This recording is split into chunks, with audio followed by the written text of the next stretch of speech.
Let's take a look at example 4 for dilations. So in this example, the only information we're given to start with are points for our pre-image and our image.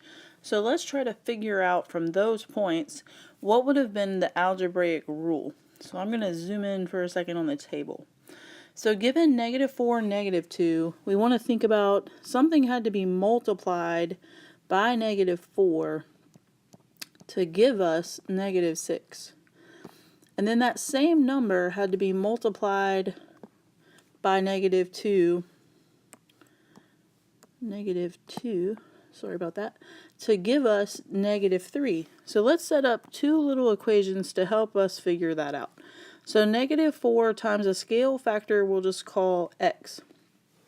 Actually, let's call it k, because they're going to be the same number, is going to equal -6. And then -2 times that same number should give us -3. So if we think about solving each of these little equations, -4 times k equals -6. We would need to divide by -4 to get the scale factor of k by itself. So then k would equal -6 divided by -4, which we could reduce to be +3/2.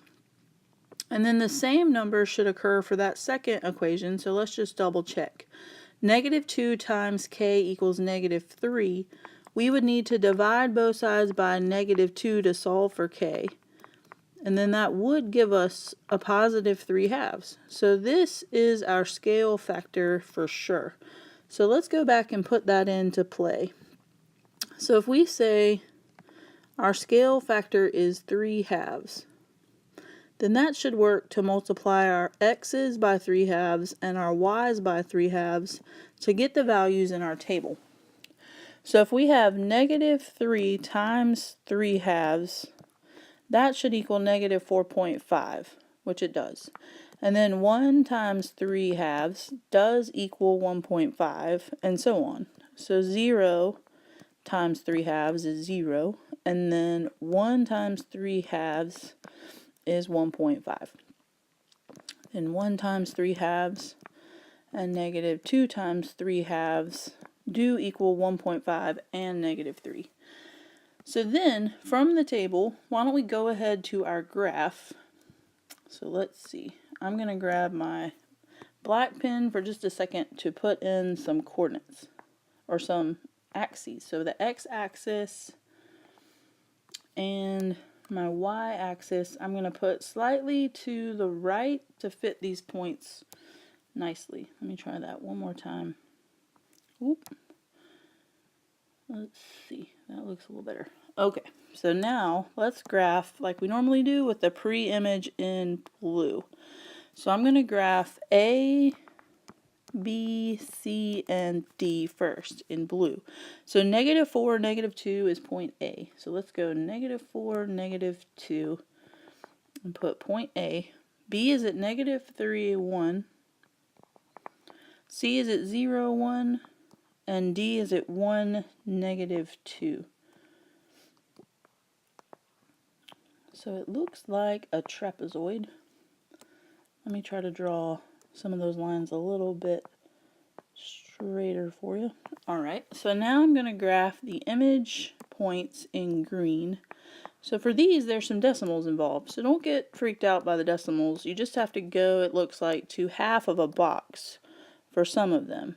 So let's go through and put, this is going to be A prime, B prime, C prime, D prime.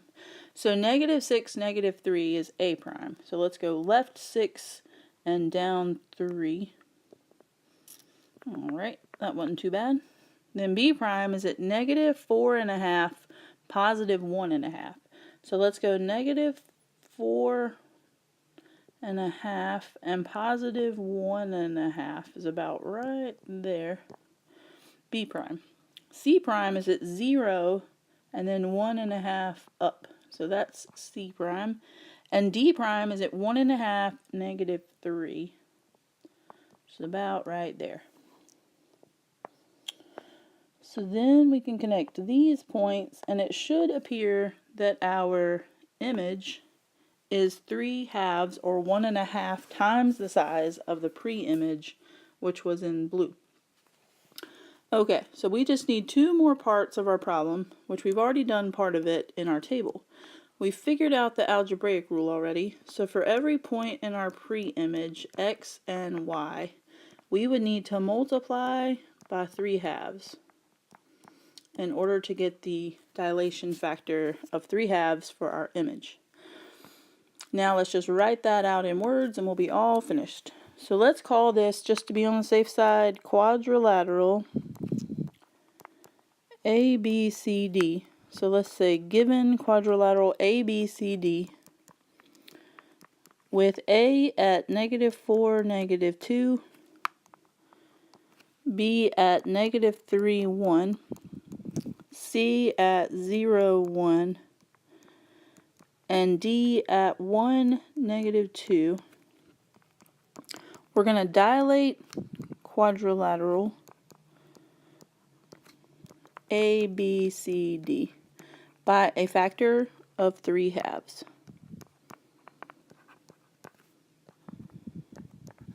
Alright, so now we've got all 4 parts. So by given points in our table, we were able to figure out the scale factor, which was 3/2. Then we used those points to graph it. We'd already figured out our algebraic rule from our table, and then we just had to write it out in words. So that's all for example 4.